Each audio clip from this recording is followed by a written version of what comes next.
തിരുവനന്തപുരത്തെ മേയറായിട്ടുള്ള ആര്യ രാജേന്ദ്രന്റെ ഒരു Facebook post ഉണ്ട്. യഥാർത്ഥത്തിൽ ഇതിന് കാരണം എന്താണ്? ഈ ഒരു വിഷയവുമായി ബന്ധപ്പെട്ട ആ സാഹചര്യം എന്തായിരുന്നു? ശബരിമല ഇഷ്യൂമായിട്ട് ബന്ധപ്പെട്ട് ബി.ജെ.പി സെക്രട്ടേറിയറ്റിലേക്ക് നടത്തിയിരുന്ന ഉപരോധ സമരം, ആ സമരത്തിന്റെ പശ്ചാത്തലത്തിലാണ് അത്തരത്തിലൊരു സ്റ്റേറ്റ്മെന്റ് കൊടുത്തത്. ഞാൻ എന്താണ് പറഞ്ഞതെന്നതിനെ പറ്റിയിട്ട് എനിക്ക് നല്ല വ്യക്തമായ ധാരണയുണ്ട്. ഞാനത് പറയുമ്പോഴും ഉണ്ട്, ഇപ്പോഴും ഉണ്ട്, ഇനി നാളെ ഉണ്ടാവും. ഞാൻ പറഞ്ഞത് ഇത്രേ ഉള്ളൂ, അയ്യപ്പനെ ദ്രോഹിച്ചവരാരും നല്ല രീതിയിൽ പോയിട്ടില്ല. അത് പറഞ്ഞു തുടങ്ങിയിട്ടാണ് ഇങ്ങനെ ഒരു സ്റ്റേറ്റ്മെന്റിലേക്ക് കൊണ്ടുവന്നത്. അപ്പൊ അങ്ങനെ സ്റ്റേറ്റ്മെന്റ് ഇറക്കുന്ന സമയത്ത് എന്റെ മനസ്സിൽ ഈ രണ്ട് വ്യക്തികളെ പറ്റി ഓർക്കുമ്പോൾ തന്നെ എന്റെ മൈൻഡിലുള്ളത് കണ്ണൂർ ബലിദാനികൾ മാത്രം. കണ്ണൂർ ബലിദാനികളെ പറ്റി സ്മരിക്കുന്ന സമയത്ത് ഇതിൽ കുറഞ്ഞതൊന്നും എനിക്ക് പറയാൻ പറ്റില്ല. പിന്നെ ഞാൻ പറഞ്ഞതിൽ എന്തെങ്കിലും തെറ്റോ കാര്യങ്ങളോ ഉണ്ടെന്നുണ്ടെങ്കിൽ എന്റെ സംഘടനയുടെ മുതിർന്ന കാര്യകർത്താക്കളുണ്ട്, എനിക്കത് തിരുത്തി തരാൻ. കഴിഞ്ഞ കാലം അത്രയും രാഷ്ട്രീയ പ്രവർത്തനം നടത്തുന്ന സമയത്ത്, സംഘടനാ പ്രവർത്തനം നടത്തുന്ന സമയത്ത് എന്റെ ഭാഗത്ത് നിന്ന് വന്നിട്ടുള്ള പല തെറ്റുകളും ചൂണ്ടിക്കാണിച്ചും അത് തിരുത്തിയും തന്നെയാണ് ഫ്രണ്ടിലോട്ട് പോയിട്ടുള്ളത്. അപ്പൊ എന്നെ സംബന്ധിച്ചിടത്തോളം ഈ ഒരു വിഷയമായിട്ട് ബന്ധപ്പെട്ട് എന്റെ മുതിർന്ന കാര്യകർത്താക്കൾ എന്നോട് ഇത് ശരിയായില്ല, തെറ്റായി എന്ന് പറഞ്ഞാൽ അത് തിരുത്തുന്നതിന് എനിക്ക് മടിയില്ല. പക്ഷെ എന്റെ സ്റ്റേറ്റ്മെന്റ് എന്തായിരുന്നു എന്നുള്ളതിനെ പറ്റിയിട്ട് എനിക്ക് നല്ല ധാരണയുണ്ട്. ഇപ്പോഴും ഞാൻ അതിൽ ഉറച്ചു നിൽക്കുന്നു. കാരണം ഞങ്ങളുടെ ബലിദാനികളെ പറ്റി സ്മരിക്കുന്ന സമയത്ത്, ഞങ്ങളുടെ മാത്രം ബലിദാനികളല്ല, കണ്ണൂരെ അനേകായിരങ്ങളായിട്ടുള്ള മനുഷ്യരും അവരുടെ കുടുംബങ്ങളും അവരെ പറ്റി സ്മരിക്കുന്ന സമയത്ത് ഇതിൽ കുറഞ്ഞതൊന്നും എനിക്ക് എന്റെ മൈൻഡിൽ നിന്ന് പുറത്തോട്ട് വരില്ല.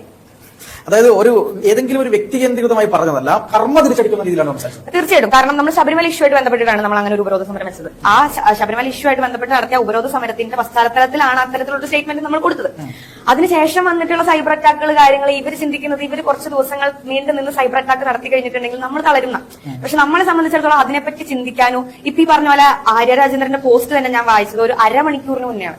കാരണം ഞങ്ങളെ സംബന്ധിച്ചിടത്തോളം ഞങ്ങൾക്ക് ചെയ്തു തീർക്കാൻ ഒരുപാട് കാര്യങ്ങളുണ്ട്. ഇവരെ സംബന്ധിച്ചിടത്തോളം അവരാണ് ഭരണപക്ഷം, അവർക്ക് ചെയ്യാൻ സമരങ്ങളില്ല, അവർക്ക് ഏറ്റെടുക്കാൻ വിഷയങ്ങളില്ല. അപ്പൊ അവരെ സംബന്ധിച്ചിടത്തോളം ഇത്തരത്തിലുള്ള ഏതെങ്കിലും ചെറിയ ചെറിയ സ്റ്റേറ്റ്മെന്റുകളെ പിടിച്ച് അതിന്റെ മേൽ സൈബർ അറ്റാക്ക് നടത്തുക, അതിന്റെ മേൽ സൈബറിൽ പോസ്റ്റ് ഇടുക, സോഷ്യൽ മീഡിയ പോസ്റ്റുകൾ ഇടുക, ഇതൊക്കെയാണ് ഇവർക്ക് പണി. പക്ഷെ ഞങ്ങളുടെ പണി അതല്ല.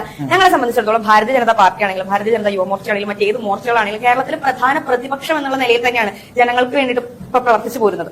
ഇപ്പം ഞാൻ തന്നെ കുറച്ചു നേരം മുമ്പ് GCDAയിലേക്ക് ഒരു മാർച്ച്, അത് എറണാകുളം സിറ്റി ജില്ലയുടെ നേതൃത്വത്തിൽ, യുവമോർച്ചയുടെ നേതൃത്വത്തിൽ നടന്ന ഒരു മാർച്ച്. ആ മാർച്ചിൽ പങ്കെടുത്ത് അറസ്റ്റ് കൈവരിച്ച് ജാമ്യത്തിൽ ഇറങ്ങി വന്നിരിക്കുന്നത്. ഞങ്ങളെ സംബന്ധിച്ചിടത്തോളം ഞങ്ങൾക്ക് ചെയ്തു തീർക്കാൻ ഒരുപാട് കാര്യങ്ങളുണ്ട്, പ്രതിഷേധിക്കാൻ ഒരുപാട് വിഷയങ്ങളുണ്ട്, ഇലക്ഷൻ വർക്ക് നടക്കാണ്, അതിന്റേതായിട്ടുള്ള കാര്യങ്ങളുണ്ട്, അതിന്റേതായിട്ടുള്ള തിരക്കുകളുണ്ട്. ഇതിന്റെ എല്ലാ ഇടയിൽ നമ്മളെ സംബന്ധിച്ചിടത്തോളം ഇതിനെപ്പറ്റി നമ്മൾ ബോധയുടെയല്ല. ഈ ഇടുന്ന പോസ്റ്റുകൾ എനിക്ക് പലരും വിസാരങ്ങൾ അയച്ചു തരുന്നുണ്ട്. പക്ഷെ ഇതൊന്നും വായിക്കാൻ കൂടി നമ്മളെ സംബന്ധിച്ചിടത്തോളം നമുക്ക് സമയമില്ല. നമ്മൾ ആ കാര്യത്തെ പറ്റി ബോധേഡായി കഴിഞ്ഞാൽ നമ്മുടെ ബാക്കി വർക്ക് നടക്കില്ല. നമുക്ക് ചെയ്തു തീർക്കാൻ ഒരുപാട് കാര്യങ്ങൾ മുൻപോട്ടുണ്ട്. അവരെ സംബന്ധിച്ചിടത്തോളം അവർക്ക് ചെയ്യാനും ചെയ്തു തീർക്കാനും കാര്യങ്ങളില്ലാത്തതുകൊണ്ട് ഇത്തരത്തിൽ ഒളിഞ്ഞിരുന്ന് പോര് നടത്തുക, ഇതേ അവരെ കൊണ്ട് നടക്കുള്ളൂ. സൈബർ അറ്റാക്ക് എന്ന് പറയുന്നത് കഴിഞ്ഞ കുറെ കാലങ്ങളായി നമ്മൾ കാണുന്നതാണ്. ഏത് രാഷ്ട്രീയ പ്രസ്ഥാനത്തിലുള്ള വനിതകളാണെങ്കിലും ആ വനിതകളെ തകർക്കാൻ വേണ്ടിയിട്ട് ഇത്തരത്തിലുള്ള സൈബർ അറ്റാക്കുകൾ CPM-ന്റെ ഭാഗത്ത് നിന്ന് നിരന്തരമായിട്ട് വരാറുണ്ട്. പക്ഷെ ഈ കഴിഞ്ഞ കാലം അത്രയും നിങ്ങൾ കണ്ടിട്ടുള്ള വനിതാ പ്രവർത്തകരെ പോലെ ആയിരിക്കില്ല ഞാൻ. ഇനി ഇത് എത്രമാത്രം മുന്നോട്ട് പോയാലും ഇതിനെല്ലാം ഞാൻ അതിന്റെ സെൻസിൽ എടുക്കുള്ളൂ. ഒരു സ്ത്രീപക്ഷപാതമൊക്കെ പറയുന്ന രാഷ്ട്രീയ പാർട്ടിയാണ് CPM എന്ന് നമുക്കറിയാലോ. പക്ഷെ അതിനെയൊക്കെ മറികടക്കുന്ന രീതിയിലേക്ക്, എന്താണ്, തീർത്തും വ്യക്തിപരമായിട്ട് അധിക്ഷേപിക്കുന്ന രീതിയിലേക്ക്, അല്ലെങ്കിൽ ഞാൻ കഴിഞ്ഞ ദിവസം കണ്ടത് അതിനേക്ക് എന്താണ്, ഞങ്ങൾ ഇനി സ്ത്രീയാണെന്നൊരു പരിഗണന നൽകില്ല, ഞങ്ങളൊരു റീത്തൊക്കെ വെച്ചുകൊണ്ടുള്ള പോസ്റ്റൊക്കെ കണ്ടു. ഇതൊക്കെ വെച്ച് എന്താണ് അതിനെ അങ്ങ് ഭയപ്പെടുത്തി കളയാമെന്ന് ആരെങ്കിലും ചിന്തിക്കുന്നുണ്ടെങ്കിൽ ഈ സൈബർ സഹാക്കളോട് എന്താ പറയാ? ഇതുമായിട്ട് ബന്ധപ്പെട്ട് ഇതിന് മുമ്പ് ഇങ്ങനെ പോസ്റ്റ് വന്നിട്ടുണ്ട്. സർവകലാശാലയിൽ നടന്നൊരു വിഷയമായിട്ട് ബന്ധപ്പെട്ട് ഇതിന് മുമ്പ് ഇത്തരത്തിലുള്ള പോസ്റ്റുകൾ വന്നിട്ടുണ്ട്. അത് ഒരാളല്ല, രണ്ടാളല്ല, ഒരുപാട് പേര് ചെയ്യുന്നുണ്ട്. എനിക്കിതിലൊന്നേ പറയാനുള്ളൂ, ഇവർക്ക് ചെയ്യാൻ പറ്റുന്ന മാക്സിമം എന്താ ചെയ്യാൻ പറ്റുക, നമ്മളെ കൊല്ലാൻ പറ്റും. നമ്മൾ ഇത്ര കാലം ജീവിച്ചോളാം എന്നൊന്നും ആർക്കും മാർക്ക് കൊടുത്തിട്ടില്ല. നമ്മളെ സംബന്ധിച്ചിടത്തോളം നമ്മുടെ സംഘടനാ പ്രവർത്തനം നല്ല രീതിയിൽ മുന്നോട്ട് കൊണ്ടുപോകാം. അത് മാത്രമാണ് നമ്മളെ സംബന്ധിച്ചിടത്തോളം നമുക്ക് ആകെയുള്ള ഒരു റെസ്പോൺസിബിലിറ്റി എന്ന് പറയുന്നത്. അത് നമ്മൾ കൃത്യമായിട്ട് ചെയ്തു പോകും. അല്ലാതെ ഇവരുടെ ഇത്തരത്തിലുള്ള ഭീഷണികളിലും ഇവരുടെ ഇത്തരത്തിലുള്ള സൈബർ, അവർക്ക് ആകെ ചെയ്യാൻ പറ്റുന്നത് സൈബർ അറ്റാക്കാണ്. ആ ഒരു കാര്യത്തിൽ ഉറച്ചു നിന്നുകൊണ്ട് അവർ മുന്നോട്ട് പോകുമ്പോൾ നമുക്ക് ചെയ്യാൻ പറ്റുന്നത് അതിനെ മൈൻഡ് ചെയ്യാതെ വിടുക എന്നുള്ളത് തന്നെയാണ്. തീർച്ചയായിട്ടും. എന്തായാലും ഒരു എതിർ രാഷ്ട്രീയ പാർട്ടിയിൽ ശബ്ദിക്കുന്ന ആൾക്കാർ ആരെങ്കിലും വന്നു, അല്ലെങ്കിൽ നിലപാടുള്ള ആൾക്കാർ ആരെങ്കിലും വന്നു എന്ന് കരുതുമ്പോൾ അവരെ കൂട്ടമായിട്ട് ആക്രമിക്കുന്ന ഒരു പൊതു സ്വഭാവം കൂടെ കണ്ടുവരുന്നുണ്ട്. അത്തരം ആക്രമണങ്ങളിൽ തളർന്നു പോകും എന്ന് വിചാരിച്ചുകൊണ്ടാണ് അവരിങ്ങനെ ചെയ്യുന്നത്. ഇപ്പൊ ഇവരെ സംബന്ധിച്ചിടത്തോളം തന്നെ കഴിഞ്ഞ കുറെ കാലമായിട്ട് ഇത്തരത്തിലുള്ള ഒരു നറേറ്റീവ് ക്രിയേറ്റ് ചെയ്തെടുക്കാൻ ഇവർ കുറെ കഷ്ടപ്പെടുന്നുണ്ട്. അതിപ്പോ SFIയുടെ കൊടി കത്തിച്ച വിവാദമായിട്ട് ബന്ധപ്പെട്ടിട്ടാണെങ്കിലും, തുടർന്ന് നിരന്തരമായിട്ട് കമ്മ്യൂണിസ്റ്റ് പാർട്ടിക്കെതിരായിട്ടുള്ള സംസാരമാണെങ്കിലും വീഡിയോസ് ആണെങ്കിലും എല്ലാം ഇവരെ ഭയങ്കരമായിട്ട് അലോസരപ്പെടുത്തുന്നുണ്ട്. അവർക്ക് ഇപ്പോഴാണ് ഒരു ചാൻസ് കിട്ടിയത്. അത് അവര് നല്ല രീതിയിൽ യൂട്ടിലൈസ് ചെയ്യട്ടെ. കാരണം അവരെ സംബന്ധിച്ചിടത്തോളം അവർക്ക് ചെയ്യാൻ വേറെ കാര്യങ്ങളൊന്നും ഇല്ല. ഈ ഒരു കാര്യത്തെ പറ്റിയിട്ടാണ് അവർ ബോധത്തിൽ അവരത് ചെയ്തോട്ടെ.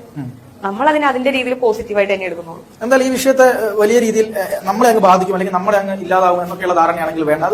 അത് ബോധനയില്ല എന്നുള്ള നിലയിലാണ് അതിന് മുന്നോട്ട് പോകും. തീർച്ചയായിട്ടും. ഇപ്പൊ പറഞ്ഞു, അപ്പൊ PMC പദ്ധതിയുമൊക്കെ ബന്ധപ്പെട്ട് പറഞ്ഞു. ഇപ്പൊ ധാരാളം ഇലക്ഷൻ എടുക്കുകയാണ്, അതിന്റെ പ്രവർത്തനങ്ങളാണ്. ഇപ്പൊ ഞാൻ വിളിക്കുമ്പോൾ പോലും അതിന് അറസ്റ്റ് വരിച്ചു നിൽക്കുന്ന ഒരു സാഹചര്യമായിട്ടുണ്ടായിരുന്നു. ഈ PMC പദ്ധതിയിൽ ഇപ്പോ CPI-യുമായി ബന്ധപ്പെട്ട് CPM പുതിയ തീരുമാനം എടുത്തിട്ടുണ്ട്. അതായത് ഞങ്ങൾ ആ കരാർ മരവിപ്പിക്കും എന്ന് പറഞ്ഞുകൊണ്ട് CPI-ക്ക് എന്തോ വാക്കുകൊടുത്തു എന്നൊക്കെയാണ് മാധ്യമങ്ങൾ പറയുന്നത്. പക്ഷെ അങ്ങനെ മരവിപ്പിക്കാൻ കഴിയുമെന്നൊക്കെ ഉള്ളതിൽ സാങ്കേതികമായ പല തടസ്സങ്ങളും പ്രശ്നങ്ങളൊക്കെയാണ്. പക്ഷെ CPM എപ്പോഴും യു ടേൺ പാർട്ടിയായി മാറിക്കൊണ്ടിരിക്കുകയാണ്. അവർ ഈ പറയുന്ന കാര്യങ്ങൾ അവരെ കൊണ്ട് പറച്ചിൽ മാത്രമേ നടത്തുള്ളൂ. അവര് പറഞ്ഞു CA നടത്തിപ്പിക്കില്ല പറഞ്ഞു, നമ്മളത് നടത്തി. NEP കൊണ്ടിരിക്കില്ല പറഞ്ഞു, നമ്മൾ അത് നടത്തും. PM3 കൊണ്ടുവരില്ല പറഞ്ഞു, അതും നമ്മൾ നടത്തും. ഇവരെ കൊണ്ട് നടത്തില്ല എന്ന് പറയാനല്ലാണ്ട് എന്തെങ്കിലും ഒരു കാര്യം നടത്തും എന്ന് പറയാൻ അവർക്ക് പറ്റുമോ? ഇവരെ കൊണ്ട് ഒന്നും നടത്തും എന്ന് പറയാൻ പറ്റില്ല. കേന്ദ്ര ഗവൺമെന്റ് കൊടുക്കുന്ന പദ്ധതികൾ നടപ്പിലാക്കില്ല എന്ന് പറയാൻ ഇവർക്ക് അറിയുള്ളൂ. പക്ഷെ അത് നമ്മൾ നടപ്പിലാക്കും, അവർക്ക് നട്ടലുണ്ടെങ്കിൽ അവർ അറിയട്ടെ. ഇപ്പൊ PM3 പദ്ധതിയായിട്ട് ബന്ധപ്പെട്ട് തന്നെ എന്തൊക്കെ കോലാഹലങ്ങളാണ് SFIയുടെ സംസ്ഥാന അധ്യക്ഷനും സെക്രട്ടറി അടക്കമുള്ള ആളുകൾ കേരളത്തിൽ കാണിച്ചു കൂട്ടിയത് നിങ്ങൾ ഓർക്കുന്നുണ്ടോ? മാധ്യമങ്ങളെല്ലാം കവർ ചെയ്തതല്ലേ അന്നത്തെ ആ വിഷയങ്ങൾ. ആ വിഷയമായിട്ട് ബന്ധപ്പെട്ട് കേരളത്തിൽ വിദ്യാർത്ഥി പക്ഷത്ത് നിന്ന് വിദ്യാർത്ഥികൾക്ക് വേണ്ടി ശബ്ദിച്ച ഒരേ ഒരു വിദ്യാർത്ഥി പ്രസ്ഥാനമുള്ള ആ പ്രസ്ഥാനത്തിന്റെ പേര് ABP എന്നാണ്. ABP മാത്രമാണ് ആ വിഷയമായിട്ട് ബന്ധപ്പെട്ട് സന്ധിയില്ലാത്ത പോരാട്ടം നടത്തിയത്. ആ പോരാട്ടത്തിന്റെ അവസാനത്തിൽ, ആ പോരാട്ടത്തിന്റെ വിജയമായിട്ടാണ് ലാസ്റ്റ് ഈ പറയുന്ന വിദ്യാഭ്യാസ മന്ത്രിക്ക് അത് അക്സെപ്റ്റ് ചെയ്ത് കൊടുക്കേണ്ടി വന്നത്, PM3 പദ്ധതിയിൽ ഒപ്പിടേണ്ടി വന്നത്. ഇന്നലെ വരെ PM3 പദ്ധതിയിൽ ഒപ്പിടില്ല, അല്ലെങ്കിൽ NEP ഞങ്ങൾ അംഗീകരിക്കില്ല, ഇങ്ങനെയൊക്കെ പറഞ്ഞിട്ട് ഒറ്റ ദിവസം കൊണ്ട് അല്ലെങ്കിൽ ഒറ്റ രാത്രി കൊണ്ട് അതിൽ നിന്ന് കിട്ടുന്ന പണം മാത്രം ലക്ഷ്യം വെച്ചുകൊണ്ട് അതിൽ ഒപ്പിടാൻ തയ്യാറാവുക. അപ്പൊ അവരുടെ വിദ്യാർത്ഥി പ്രസ്ഥാനത്തിലുള്ള ആളുകളെ അവർ സത്യത്തിൽ കോമാളിയാക്കുകയല്ലേ ചെയ്തത്. നമ്മളൊരു നിലപാടെടുത്താൽ നമ്മളതിൽ ഉറച്ചിരിക്കും. നമ്മുടെ വിദ്യാർത്ഥി പ്രസ്ഥാനത്തിലുള്ളവരെയോ അല്ലെങ്കിൽ യുവജന പ്രസ്ഥാനത്തിലുള്ളവരോ നമ്മളൊരു കേസ് ഏറ്റെടുക്കണം, അതുമായിട്ട് പ്രതിഷേധിക്കണം എന്ന് പറഞ്ഞാൽ അവർ ആ പ്രതിഷേധ സമരമായിട്ട് മുന്നോട്ട് പോകുന്ന സമയത്ത് അറ്റ് എനി പോയിന്റ് നമ്മൾ അവരെ ഒരിക്കലും ഈ ഒരു വിഷയത്തിൽ മറ്റുള്ളവർ മുമ്പിൽ നാണം കെടുത്താൻ ശ്രമിക്കുമോ, അല്ലെങ്കിൽ ആ വിഷയത്തിൽ ഒരടി നമ്മൾ പിന്നോട്ട് പോയില്ല. നമ്മൾ നിലപാടെടുത്താൽ എടുത്താണ്, മുന്നോട്ട് വെച്ച കാര്യം മുന്നോട്ട് വെച്ച് തന്നെയാണ്. അതിൽ ഒരടി പോലും നമ്മൾ പിന്നോട്ട് വെക്കില്ല, അത് എന്ത് കാര്യത്തിലാണെങ്കിലും. പക്ഷെ CPM-നെ സംബന്ധിച്ചിടത്തോളം നമുക്കറിയാം, കഴിഞ്ഞ എത്രയോ വർഷങ്ങളായിട്ട് അവരെടുക്കുന്ന എല്ലാ തീരുമാനങ്ങളും അവർ മാറ്റാം.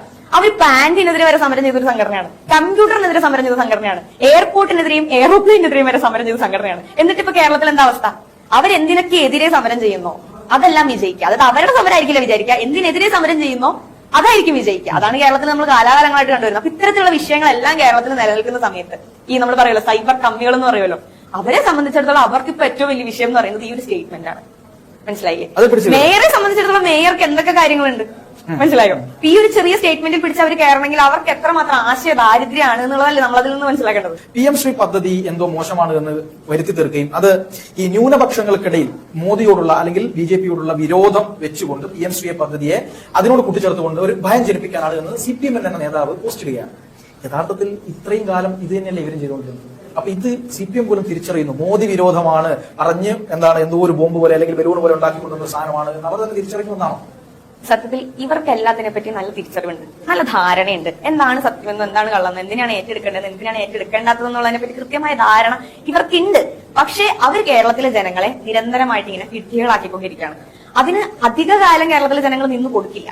ഇനി വരുന്ന ഇലക്ഷൻ കാലഘട്ടങ്ങളിൽ നമുക്കത് നേരിട്ട് കേരളത്തിൽ കണ്ടറിയാൻ തന്നെ സാധിക്കും. ഇവരിങ്ങനെ എത്ര കാലം നമ്മളെ വിഡ്ഢികളാക്കും, എത്ര കാലം കേരളത്തിലെ ജനങ്ങളെ ഈ രാഷ്ട്രീയത്തിന്റെ പേര് പറഞ്ഞു ഈ BJP എല്ലാ കാലത്തും വർഗീയവാദികളെന്ന് മുദ്രകുത്തിക്കൊണ്ടും PM3 പദ്ധതി അടക്കമുള്ള കേന്ദ്ര ഗവൺമെന്റ് പദ്ധതികൾ നമുക്ക് ദോഷം ചെയ്യുന്നത് മാത്രമാണെന്നുള്ള രീതിയിലുള്ള നോണ പ്രചരണങ്ങൾ നടത്തിക്കൊണ്ടും ഇവർക്ക് ഈ നോണകൾ പ്രചരിപ്പിച്ചുകൊണ്ട് എത്ര കാലം മുന്നോട്ട് പോകാൻ സാധിക്കും? നമുക്കറിയാം സിറ്റിസൺഷിപ്പ് അമെന്റ്മെന്റ് ആക്ട്, അതുമായിട്ട് ബന്ധപ്പെട്ട് ഇവർ എന്തോരം നോണ പ്രചരണങ്ങളാണ് കേരളത്തിൽ പ്രചരിപ്പിച്ചത്. ഈ നാട്ടിലെ മുസ്ലിം സമുദായത്തിൽപ്പെട്ട മുഴുവൻ സഹോദരങ്ങളെയും ഇന്ത്യയിൽ നിന്ന് പലായനം ചെയ്യിപ്പിക്കാൻ വരെ കാരണമാകും ഇത് എന്നുള്ള രീതിയിലല്ലേ അവരിവിടെ അങ്ങനെയുള്ള നറേറ്റീവ് അല്ലേ പ്രൊപ്പഗേറ്റ് ചെയ്തത്. എന്നിട്ട് എന്താ സംഭവിച്ചത്? അപ്പൊ കേരളത്തിലെ ജനങ്ങൾ തീർച്ചയായിട്ടും ഇത് തിരിച്ചറിയും, കണ്ടറിയും. അതിനുള്ള ഏറ്റവും വലിയ ഉദാഹരണമാണ് കഴിഞ്ഞ ഇലക്ഷൻ കാലഘട്ടത്തിലൊക്കെയും BJP-യുടെ വോട്ട് പെർസെന്റേജ് നല്ല രീതിയിൽ വർദ്ധിക്കുന്നത്. 12% നിന്ന് ഒറ്റയടിക്ക് 20%. ആ 20% നിന്ന് ഇനിയും വർദ്ധിക്കും. അങ്ങനെ BJP മാത്രമാണ് കേരളത്തിൽ വളർച്ചയുള്ള ഒരു പാർട്ടി എന്നുള്ള നിലയിലേക്ക് കാര്യങ്ങൾ നീങ്ങിക്കൊണ്ടിരിക്കുകയാണ്. ഈ PM3 പദ്ധതിയുമായി ബന്ധപ്പെട്ട് എനിക്ക് തോന്നുന്നു രാജസ്ഥാനിലെ അശോക് ഗെഹ്ലോട്ട് സർക്കാരാണ് ആദ്യമായിട്ട് ഇതിൽ ഒപ്പിടുന്നത്. ആ അശോക് ഗെഹ്ലോട്ട് സർക്കാർ ഉൾപ്പെടെയുള്ള കോൺഗ്രസിന്റെ ഗവൺമെന്റുകൾ ഇത് ഒപ്പിടുകയും നടപ്പിലാക്കുകയും ചെയ്യുമ്പോൾ എന്തുകൊണ്ടാണ് ഇവിടെ കോൺഗ്രസ് ഇതിനെ ശക്തമായി ഇങ്ങനെ എതിർത്തുകൊണ്ടിരിക്കുന്നത്? ഞാൻ പറയുന്നത് ഇന്ത്യ സഖ്യം അവരെ സംബന്ധിച്ചിടത്തോളം കേരളത്തിന് പുറത്ത് അവർക്ക് ഒരു നിലപാടാണ്, കേരളത്തിനകത്ത് അവർക്ക് മറ്റൊരു നിലപാടാണ്. ഇതെന്ന് ജനം തിരിച്ചറിയുന്നു അന്നേ കേരളത്തിലെ ജനങ്ങളെ രക്ഷപ്പെടുള്ളൂ. കാരണം ഈ ഒരു വിഷയം മാത്രമല്ല, ഇതിന് മുമ്പുള്ള പല വിഷയങ്ങളെടുത്ത് നമ്മൾ പരിശോധിക്കുന്ന സമയത്ത് കേരളത്തിന് പുറത്ത് ഒരു നിലപാടെടുക്കുകയും കേരളത്തിനകത്ത് മറ്റൊരു നിലപാടെടുക്കുകയും ചെയ്യും. കേരളത്തിന് പുറത്ത് CPM ആണെങ്കിലും ഈ പറയുന്ന ഛത്രപതി ശിവജിയെ പോലുള്ളവരെ പൂജിക്കുകയും കേരളത്തിനകത്ത് വരുമ്പോൾ അവരുടെ കൊടി കത്തിക്കുകയും ചെയ്യും. കോൺഗ്രസ് പാർട്ടിയെ സംബന്ധിച്ചിടത്തോളം ഇത് തന്നെയാണ്. അവർ കേരളത്തിന് പുറത്ത് CPM-ന്റെയും CPI-യുടെയും കൂടി തോളോട് തോൾ ചേർന്ന് പ്രവർത്തിക്കും. കേരളത്തിലുള്ളവരെ വിദ്യകളാക്കാൻ വേണ്ടിയിട്ട് തമ്മിൽ പോരാണ് എന്നുള്ള രീതിയിൽ ഡ്രാമ നടത്തും. ഇതല്ലേ നിരന്തരമായിട്ട് നമ്മൾ കണ്ടുവരുന്നത്. അവർക്ക് എന്ത് നിലപാടുള്ളത്? അവരുടെ ദേശീയ കമ്മിറ്റിയും സംസ്ഥാന കമ്മിറ്റിയും തമ്മിൽ നമ്മൾ നോക്കുന്ന സമയത്ത് അവർക്ക് എന്ത് നിലപാടുള്ളത്? BJP-യെ സംബന്ധിച്ചിടത്തോളം BJP-യുടെ ദേശീയ ഘടകം ഒരു നിലപാട് പറഞ്ഞാൽ അതിൽ തന്നെ സംസ്ഥാന ഘടകം ഉറച്ചേക്കും. അതിനപ്പുറത്തോട്ടോ ഇപ്പുറത്തോട്ടോ ഒന്നില്ല. അത് തന്നെയാണ് നമ്മൾ നിരന്തരമായിട്ട് നിലപാടുകളുടെ കാര്യത്തിൽ BJP കൃത്യമായ നിലപാട് എടുക്കാനും ആ നിലപാടിൽ ഉറച്ചു നിൽക്കാനും കഴിയുന്ന ഒരു രാഷ്ട്രീയ പ്രസ്ഥാനമാണ്. ആ ഒരു നിലപാടിൽ ഉറച്ചു നിൽക്കാനുള്ള കഴിവ് കേരളത്തിൽ മറ്റുള്ള രാഷ്ട്രീയ പ്രസ്ഥാനങ്ങൾക്ക് ഇല്ല എന്നതുകൊണ്ട് തന്നെയാണ് പ്രതിദിനം അവർ താഴോട്ട് വളരുന്നത്. കണ്ണൂരിൽ ഉൾപ്പെടെയുള്ള ഒരുപാട് ബലിദാനികളെ സൃഷ്ടിച്ച പാർട്ടിയാണ് CPM. ഒരുപാട് പാർട്ടിയിൽ നിന്ന് വാടിക്കൽ രാമകൃഷ്ണന്റെ കഥ എന്താ? ആ കഥ സ്മരിച്ചു നോക്കണം. അങ്ങനെയുള്ള കാര്യങ്ങൾ ഓർക്കുന്ന സമയത്ത് എങ്ങനെയാണ് നമുക്കിതിൽ കുറഞ്ഞതൊന്നും പറയാൻ പറ്റാം. ശബരിമല വിഷയം നടന്ന സമയത്ത് കേരളത്തിലെ ഏത് ഭക്തരാണ് അല്ലെങ്കിൽ ഏത് അമ്മമാരാണ് ഇവർക്കെതിരെ ഇത്തരത്തിലുള്ള സ്റ്റേറ്റ്മെന്റ് ഇറക്കാത്തതായിട്ടുള്ളത്? നമ്മൾ കണ്ടതല്ലേ, കേരളം കണ്ടതല്ലേ. ഏത് അമ്മമാരോട് ചോദിച്ചാലും ഏത് ഭക്തരോട് ചോദിച്ചാലും അവരുടെ നാവിൽ നിന്ന് ഇതേ ശാപവാക്കുകൾ തന്നെ വീണിട്ടുള്ളത് ഇവർക്ക് എഗെയിൻസ്റ്റ് ആയിട്ട്.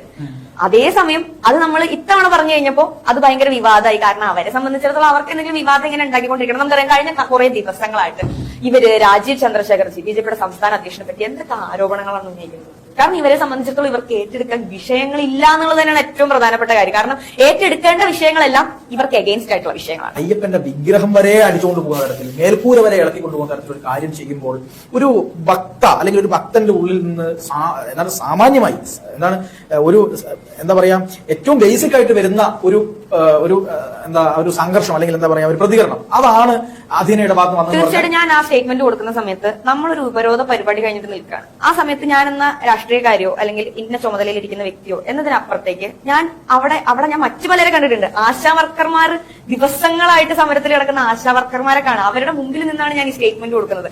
നിങ്ങളൊന്ന് ആലോചിച്ച് നോക്കൂ, കേരളത്തിൽ CPM, CPI അല്ലാതെ മറ്റേത് പ്രസ്ഥാനത്തിലുള്ളവർ അല്ലെങ്കിൽ ഏത് സാധാരണ ജനങ്ങളാണ് ഒരിക്കലെങ്കിലും ഇവരെ പറ്റി ഇങ്ങനെ ചിന്തിക്കാത്തവരായിട്ടുണ്ടാവുക? വളരെ സാധാരണക്കാരിയായി വളരെ സാധാരണക്കാരായിട്ടുള്ള ജനങ്ങളുടെ ഇടയിൽ നിന്ന് അവരുടെ ഉള്ളിൽ നിന്ന് വരുന്ന വികാരമാണ് ഞാൻ പറഞ്ഞത്. എന്റെ സ്റ്റേറ്റ്മെന്റ് ആയിട്ട് ഞാൻ പറഞ്ഞത് അത് കേരളത്തിലെ ഓരോ ജനങ്ങളുടെയും ഓരോ സാധാരണക്കാരനായ മനുഷ്യന്റെയും ഉള്ളിലുള്ള ഒരു വികാരമാണ്.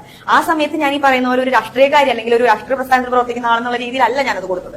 എന്റെ ചുറ്റിനും ആ സെക്രട്ടേറിയറ്റിന് ചുറ്റിനും BJP മാത്രമല്ല സമരത്തിലുണ്ടായിരുന്നത്, ഒരുപാട് പേരുണ്ട്, ഒരുപാട് വനിതകളായിട്ടുള്ള ആളുകളുണ്ട്, ഒരുപാട് ആശാ വർക്കർമാരുണ്ട്, മറ്റു പല ആവശ്യത്തിനും സമരം കിടക്കുന്ന PSC ഉദ്യോഗാർത്ഥികൾ അടക്കമുള്ള ഒരുപാട് ആളുകൾ ആ സെക്രട്ടേറിയറ്റിന് ചുറ്റുണ്ട്. അവരുടെ എല്ലാം മുന്നിൽ നിന്നാണ് ഞാൻ ആ സ്റ്റേറ്റ്മെന്റ് കൊടുക്കുന്നത്. അവരുടെ എല്ലാം ഉള്ളിലുള്ളതും ഇതേ സ്റ്റേറ്റ്മെന്റ് തന്നെയായിരിക്കും, ഇതേ ആഗ്രഹം തന്നെയായിരിക്കും. അതിൽ കവിഞ്ഞതൊന്നും അവരുടെ ഉള്ളിൽ ഉണ്ടാവില്ല.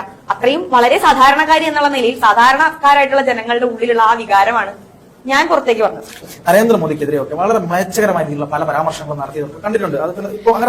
BJPയുടെ സംസ്ഥാന അധ്യക്ഷനടക്കമുള്ള ശോഭാ സുരേന്ദ്രൻ അടക്കമുള്ള വനിതാ പ്രവർത്തകർ, BJPയുടെ സംസ്ഥാന അധ്യക്ഷനടക്കമുള്ള ആളുകൾ, സുരേന്ദ്രൻ ഉണ്ടായിരുന്ന സമയത്ത് സുരേന്ദ്രൻ എത്ര മോശമായിട്ടാണ് ഇവർ ചിത്രീകരിച്ചിട്ടുള്ളത്, അദ്ദേഹത്തിനെതിരെ എത്ര മോശമായിട്ടുള്ള ക്യാമ്പയിനുകളാണ് നടന്നിട്ടുള്ളത്. ഈ സമയത്തൊക്കെ നമ്മളിത് പ്രതികരിക്കാൻ പോവാ?